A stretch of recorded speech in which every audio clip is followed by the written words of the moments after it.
Hello guys, welcome back to my new video. I hope आप सब बहुत बढ़िया होंगे। तो आज मेरा वीडियो का मेन मोटिव है लाइफ इंश्योरेंस एचडीएफसी बैंक। तो गाइस मैंने एक शॉर्ट वीडियो डाला था जहां पे एचडीएफसी बैंक में मैं जा रही हूँ इंटरव्यू देने। तो आज मेरा 2025 में मैंने वीडियो डाला था और आज 2026 फरवरी है और 5,500 व्यूज कंप्लीट हो गया। एंड उसमें बहुत सारे लोग क्वेश्चन पूछ रहे हैं, तो मैं बताना चाहती हूँ, इसी का डिटेल वीडियो में बता देती हूँ।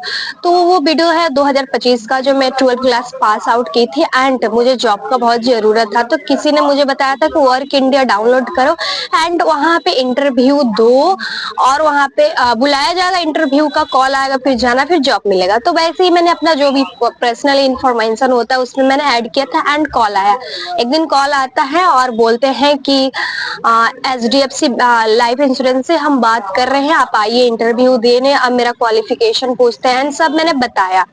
तो फिर मैं अपने उस लोकेशन पे उस दिन जाती हूँ एंड इंटरव्यू देती हूँ और वहाँ पे नॉर्मली क्वेश्चन पूछा गया था, जो कि बैंक, आरबीआई बैंक क्या है, कमर्शियल बैंक क्या है, कौन सा कौन नोट इशू करता है, यही सब नॉर्मल पूछा गया था। तो मैं गाइज कॉमर्स लेके पढ़ी हूँ, तो 12th क्लास में इकोनॉमिक में ये सब बेसिक ऊपर ऊपर से नॉलेज रहता है, तो आंसर देना बहुत ही इजी था, मैंने दिया। एंड जो मेरा इंटरव्यू ले रहे थे वो नेचुरली बहुत ही अच्छे थे, मतलब नॉर्मल। तो उसके बाद मेरा सिलेक्शन हो जाता है वहां पे। उसके बाद से वो हमें मुझे सैलरी के बारे में बताते हैं, जो कि मेरा जो रोल था टीम लीडर का था और सैलरी 22,500 या 23,000 ऐसे था, ठीक है। बट वो बोलते हैं कि डायरेक्ट तुमको तो जॉब नहीं दिया जाएगा, उसके लिए तुमको एक एग्जाम पास करना होगा।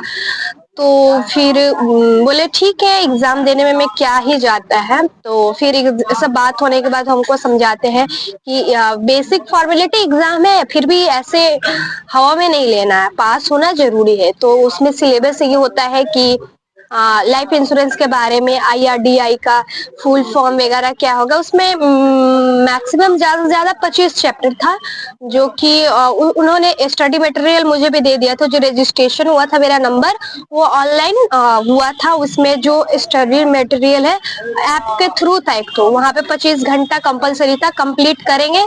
एक एक चैप्टर में एक एक घंटा, दो दो घंटा मैं पढ़ाई करूंगी। वो सब 25 घंटा पूरा कंप्लीट हो जाएगा, सबमिट होगा, उसके बाद मेरा एग्जाम डेट होगा। मतलब ऑनलाइन मेरा कोर्स था कि ऑनलाइन में 25 घंटा कम से कम एक दो दिन करके, तो वो सर बोले एक दो दिन में ही कंप्लीट कर दो। तो बोले कैसे होगा? तो उसने बोला कि वो जो सर थे वो बोले कि बस ऐसे क्लिक कर दो, वॉच होते रहेगा, आवाज होगा, बस कंप्लीट होगा। मैंने कैसे भी करके धीरे धीरे टान के, वो 2-3 दिन में बोल रहे थे, बट हम 10-15 दिन तक किए। वो कंप्लीट हुआ एंड सबमिट हुआ। बट गाइज ऐसी नॉर्मली पास कोई नहीं होता है, उसके लिए आईआरडीआई का जो आई आई IC38 एग्जाम बोला जाता है, जो कि इंश्योरेंस एजेंट लोग देते हैं, तब उसके बाद इंश्योरेंस एजेंट बनते हैं। तो मैंने यूट्यूब से, जो एक अमन मैम करके है, उनसे मैंने सारा एक एक चैप्टर समझा एंड उसके बाद दुर्गा पूजा के 1-2 दिन बाद ही कंप्लीट हो गया। तो 2-3 दिन बाद ही मेरा एग्जाम आ गया, ठीक है। तो मैं बहुत ही शौक से गई एंड गाइस मेरा दिमाग में यही थॉट था, ओ इतने सारे दुनिया में लोग हैं, बेरोजगार है, मैं 12th क्लास पास करके गाइस इतना बड़ा जॉब मिल जाएगा मुझे। मेरे मन में ऐसा थॉट था। माइक देख रहे हो गाइस, अभी 8 मिनट पहले मैंने एक वीडियो रिकॉर्ड किया था, उसमें आवाज ही नहीं था, चेक करना है, नहीं तो ये वीडियो कब का ही पोस्ट हो जाता है। उसके बाद मैं वहां पे एग्जाम देने पहुंचती हूँ, तो भाई जो देखती हूँ बाबा, मेरे एज के जो लड़कियां लोग हैं और लॉट ऑफ ग्रुप लोग आए हैं एग्जाम देने, और उसके साथ साथ बुढ़े लोग भी हैं। फिर मेरे ऊपर खुद के ऊपर डाउट आ जाता है कि इतने बुढ़े बुढ़े लोग हैं, मैं क्या पास हुई हूँ, हो जाऊंगी? बट कोई ना, बोलते ठीक है, जो पढ़े हैं। 50 मार्क्स का एमसीक्यू बेस्ड एग्जाम होता है, उसमें से 15 मार्क्स या 17 मार्क्स लाना था। तो जितना पढ़ के गए थे कॉन्फिडेंट गए, उसके बाद से सारा बैग वगैरह रखा गया। गार्ड तो बहुत ही अच्छे थे और एकदम मतलब अच्छा खासा एग्जाम का वो था। फिर हम गए, एमसीक्यू बेस्ड एग्जाम था, लैपटॉप में खोला एंड 1 घंटा का एग्जाम था, 1 या 1.5 घंटा का। मैंने सारा एमसीक्यू अटेंड किया एंड 25 27 से 28 मेरा क्वेश्चन सही हुआ एंड मैं पास भी हो गई। बल्ले बल्ले गाइस, मैं वहां पे बहुत खुश हो गई थी। 50 में से 27 आ गया था, ठीक है। उसके बाद जब आप एग्जाम वगैरह दे देंगे, संग संग उसको सबमिट करना है और संग संग रिजल्ट भी मिल जाता है। मेरा 27 मार्क्स आ गया। मैंने उनको फोन करके बोला सर मैं पास हो गई, तो वो कॉन्ग्रेचुलेशन बोलते हैं। फिर उसके बाद आते हैं, बोलते हैं अब आपका ट्रेनिंग होगा, उसके बाद से जॉब मिलेगा, ठीक है। तो एग्जाम पास होने के बाद 2-4 दिन बाद मेरे जीमेल में आता है, अपॉइंटमेंट लेटर आता है एंड मेरा आइडेंटिटी कार्ड भी बन के आ जाता है। मैं यहाँ पे अटैच कर दूंगी अपना आइडेंटिटी कार्ड, आप देख लीजिएगा। वहाँ पे जो नंबर वगैरह वो सब हाइड कर दूंगी, बट दिखाऊंगी आया था मेरा आइडेंटिटी कार्ड वगैरह आ जाता है। फिर जाती हूँ मैं ऑफिस में, जिसके थ्रू मैं आई थी, उनसे फिर बात होता है। फिर बोलते हैं अब तुम्हारा ट्रेनिंग होगा। फिर मेरे को एग्जाम्पल देते हैं कि गाड़ी के बारे में फुल नॉलेज तो हो गया आपको, बट आपको जो थ्योरेटिकल था वो तो नॉलेज हो गया, बट आपको गाड़ी में बैठा देंगे डायरेक्ट, आप गाड़ी तो नहीं चला पाएंगे। ये वाला मेरे को एग्जाम्पल वो सर बताया था। ठीक है, मतलब ठीक है, सही बोल रहे हैं। उसके बाद हम जाएंगे, जो ट्रेनिंग होगा, जैसे कि आपको कैसे फॉर्मल ड्रेस, मतलब घुंघरू वगैरह सिखाया जाएगा, कैसे आना है, किससे कैसे बात करना है, किस टोन में बात करना है, ये सब सिखाया जाएगा। मतलब ठीक है, लेकिन उससे पहले सर का अब यहाँ पे मेन खेल होता है। सर वो बोलते हैं कि देखो अनामिका, ऐसे तो तुमको डायरेक्ट जॉब नहीं मिलेगा, अभी यहाँ पे तुम रेड जोन में हो, रेड जोन में से ग्रीन जोन में जाने के लिए कम से कम तुमको पैसा देना पड़ेगा, नहीं तो तुम्हारे ये कोई फैमिली मेंबर है उसका इंश्योरेंस कराना पड़ेगा। तुम इंश्योरेंस एजेंट, यानी मैं कैसे बनूंगी, अपने फैमिली मेंबर में किसी ना किसी का इंश्योरेंस कराऊं, कम से कम 30 से 60 हजार होगा।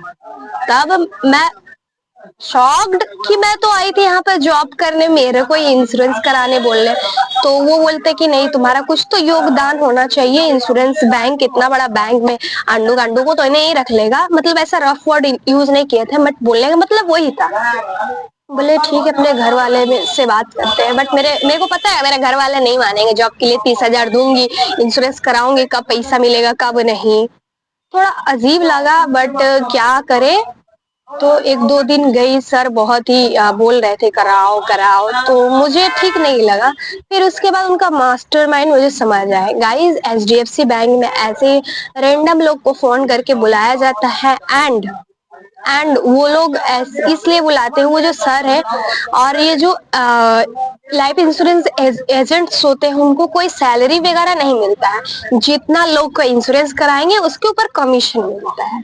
तो वो सर मेरे को पहले एग्जाम दिलाए, उसके बाद मेरा इंश्योरेंस कराते, ताकि उनको थोड़ा कमीशन मिल जाता, फिर मेरा हो जाता। उसके बाद मैं 2-3-4 जन को ज्वाइन कराती। गाइस, वहां पे बैठ बैठ के एक दूसरे को कॉल कर करके जो जो एग्जाम पास हो गए उन लोग को फोर्स किया जा रहा है कि कराओ कराओ, इंश्योरेंस कराओ और प्रोडक्ट को बेचाओ। ऐसा होता है, ये सीन हुआ था मेरे साथ। उसके बाद नॉर्मली गाइस मेरे पास उतने पैसे नहीं थे, उसके बाद मैंने उनसे कांटेक्ट वगैरह नहीं किया एंड मेरे पास आइडेंटिटी कार्ड वगैरह सब कुछ है। तो उसके बाद एग्जाम वगैरह क्लियर हो गया। उसके बाद मैं घर में बैठी हूँ, मेरा जो काम होता है पढ़ाई लिखाई कर रही हूँ फिलहाल। तो मैं इस वीडियो के थ्रू यही बताना चाहती हूँ कि ये सिर्फ वेस्ट ऑफ टाइम है। प्लीज ऐसे जॉब के लिए आप लोग अप्लाई ना करें, क्योंकि मैंने सारा भाई दुर्गा पूजा से पहले मैंने रजिस्ट्रेशन वगैरह कराया था। 2-2, 3-3 घंटा मैं रोज पढ़ती थी कि कम से कम मेरे को, मेरा दोस्त लोग भी मेरे को मोटिवेट कर, अनामिका कर जॉब मिल जाए। तो प्लीज ये वेस्ट ऑफ टाइम है, यहाँ पे कोई सैलरी वगैरह रहता नहीं है।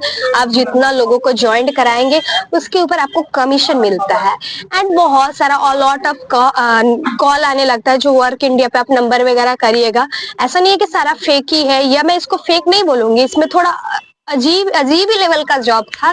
तो ये वेस्ट ऑफ टाइम है।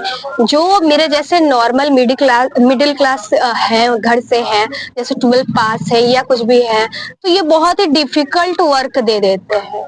बट हाँ, अच्छा काम वहां पे मिलता है। तो आज के लिए इतना ही गाइस, बाय बाय।